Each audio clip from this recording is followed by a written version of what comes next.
Hello friends, welcome back to my channel. কেমন আছেন সবাই? আশা করছি সবাই খুব খুব ভালো আছেন, আর আমিও বেশ রয়েছি।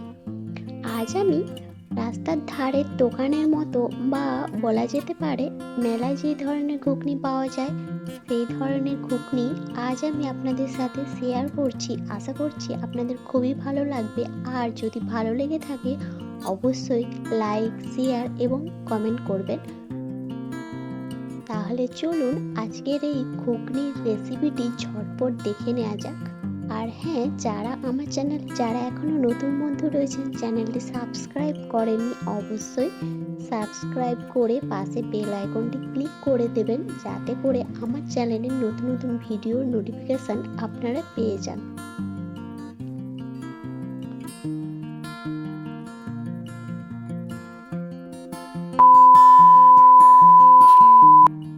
এখানে আমি 1 কাপ মটর আগে থেকেই ভিজিয়ে রেখেছিলাম। এবার আমি এটাকে কুকারের মধ্যে দিয়ে সেদ্ধ করে নেব।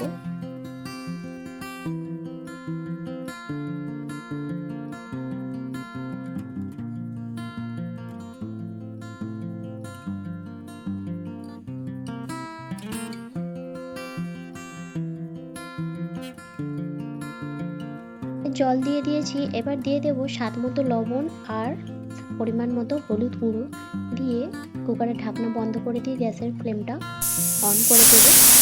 আমি 4 থেকে 5টা সিটি দেবো। 5টা সিটি দেওয়ার পর আমি অফ করে দিয়েছিলাম। এবার প্রেসার কুকার খুলে নিয়ে ওর মধ্যে আমি আলু দিয়ে দিচ্ছি। আলুটা পরে দিলাম, কারণ আলু যেহেতু নরম একটা সিটিতেই হয়ে যাবে, সেই জন্য পরে দিয়ে আবার একটা সিটি মেরে নেব। যদি আগে থেকে মটরের সাথে আমি আলু দিয়ে সেদ্ধ করতাম তাহলে আলুটা বেশি পরিমাণে গলে যেত।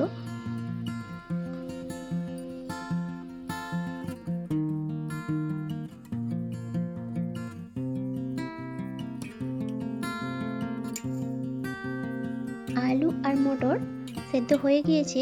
আলু আর মটর সেদ্ধর স্টকটা আমি ফেলিনি, আলাদা করে রেখেছি।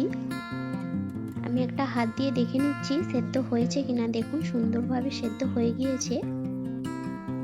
এবার আমি রান্নাতে চলে এলাম। কড়াই বসিয়ে দিয়েছি। কড়াইটা একটু গরম হলে ওর মধ্যে আমি সরষের তেল দিয়ে দেবো, আর রান্নাটা সরষের তেল দিয়েই করব।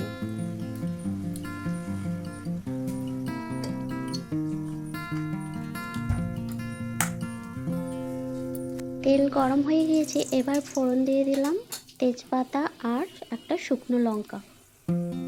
ফোড়নটা হালকা ভাজা হয়ে গেলে এর মধ্যে আমি পেঁয়াজ তুলে দেব।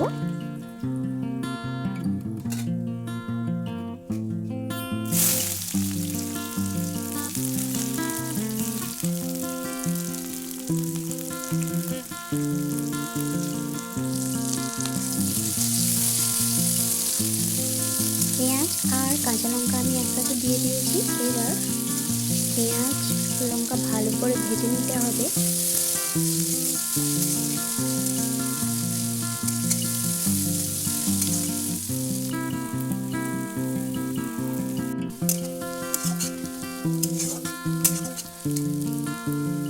দেখুন, পেঁয়াজ লাল করে ভাজা হয়ে গিয়েছে। এবার আমি এর মধ্যে দিয়ে দিলাম 1 চামচ আদা বাটা আর 1 চামচ রসুন বাটা, আর ওর সাথে দিয়ে দেব 1 চামচ হলুদ গুঁড়ো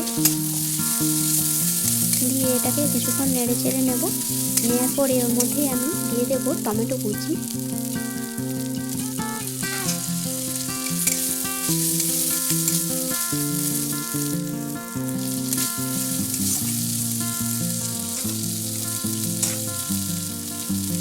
এবার এর মধ্যে দিয়ে দেবো কিছু গুঁড়ো মশলা। দিয়ে দিলাম 1 চামচ জিরে গুঁড়ো আর 1 চামচ ধনে গুঁড়ো আর 1 চামচ লঙ্কার গুঁড়ো। আপনারা যদি বেশি ঝাল পছন্দ করেন তাহলে কাঁচা লঙ্কার পেস্ট করেও দিতে পারেন। আর এখানে হলুদ কম মনে হয়েছিল, সেই জন্য আবার কিছুটা পরিমাণ হলুদ দিয়ে দিলাম। তো দিয়ে সব কিছু ভালোভাবে কষিয়ে নিতে হবে।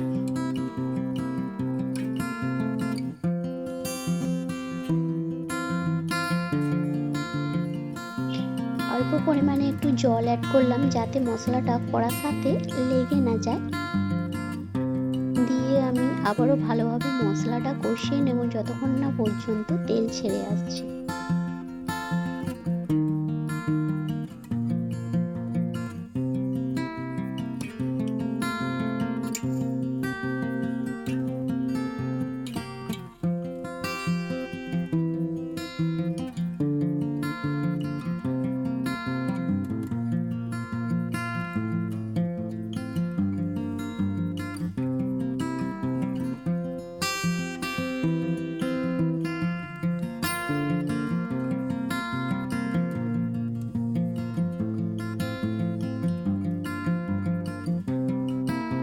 মশলা সুন্দরভাবে কষানো হয়ে গিয়েছে।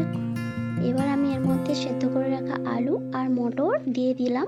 দিয়ে এটাকেও এবার মশলার সাথে কিছুক্ষণ ভালোভাবে কষিয়ে নিতে হবে। কষানো হয়ে গেলেই আলু আর মটর সেদ্ধ করে রাখা যে স্টকটা আমি রেখেছি ওটা ওর মধ্যে দিয়ে দেব।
ঘুগনি ফুটে গিয়েছে। এবার আমি ওপর থেকে কিছু ধনেপাতা কুচি ছড়িয়ে দিলাম।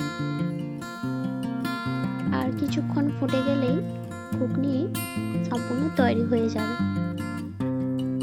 দেখুন ঘুগনির কালারটা কিন্তু খুব সুন্দর এসছে।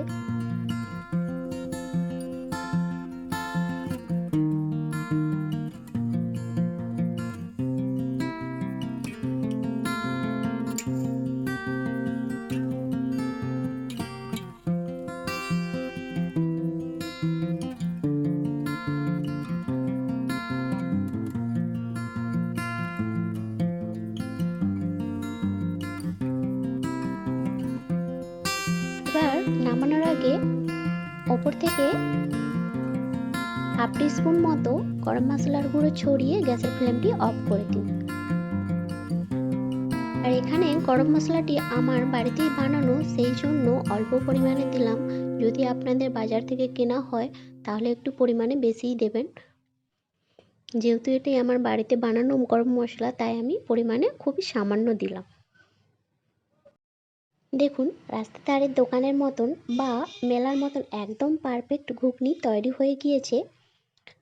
এবার গরম গরম পরিবেশন করুন পেঁয়াজ কুচি, শসা কুচি, গাজর কুচি, ধনেপাতা কুচি বা লেবুর রস যে কোনো কিছুর সাথেও। এছাড়াও এই ঘুগনি রুটি, লুচি, পরোটার সাথেও খেতে কিন্তু দারুণ লাগে। তো আজকে আমার এই রেসিপিটি আপনাদের কেমন লাগলো অবশ্যই লাইক, কমেন্ট এবং আপনার বন্ধু পরিবারের সাথে শেয়ার করবেন। আর আমার চ্যানেলটি সাবস্ক্রাইব না করে থাকলে অবশ্যই সাবস্ক্রাইব করে দেবেন। তো আজ এই পর্যন্ত, আবার হাজির হব নতুন কোনো রেসিপি নিয়ে। সবাই ভালো থাকবেন, সুস্থ থাকবেন। ধন্যবাদ।